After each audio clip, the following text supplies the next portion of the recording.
இப்ப எந்தெந்த கட்சிகளுக்கு என்னென்ன ரீதியான ஒரு இடத்தை பெற மாதிரி ஒரு இந்த கால்குலேஷன் படி நம்ம பாக்குறது சார், மொத்தமா வந்த இந்த ரிப்போர்ட் படி வந்து பாக்குறது? இன்னும் தேர்தல் களம் சூடு பிடிக்கவில்லை.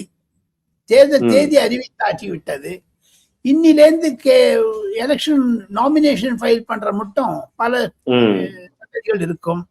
காரணம் என்ன என்று கேட்டால், திராவிட முன்னேற்ற கழகம் தன்னுடைய கட்சிகளுக்கு அதிகமான சீட் கொடுத்து விட்டு, காங்கிரஸிற்கு அதிகமாக சீட்டை கொடுத்து விட்டு, தேமுதிகவுக்கு கொடுத்து விட்டு, மற்ற சிபிஎம் சிபிஐ கட்சிகளுக்கெல்லாம் கொண்டு கொடுக்கலன்னு சொன்னது வந்து சிபிஎம்க்கு எல்லாம் லெப்ட் பார்ட்டிஸ் ஆங்கிரியா இருக்காங்க, கோபமா இருக்காங்க.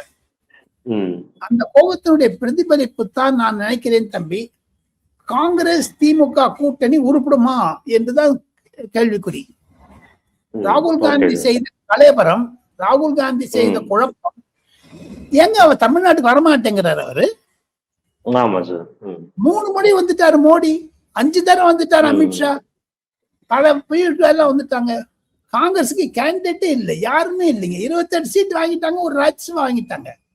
அந்த ராஜ்யசபா யாருன்னு தெரியல. கிறிஸ்டோபர் திறக்குவது மரியாதைக்குரிய ராஜ்யசபா உறுப்பினராகி விட்டாலும் அவர் கூகுள்ல போய் தேட வேண்டியதா இருக்குது யாருன்னு.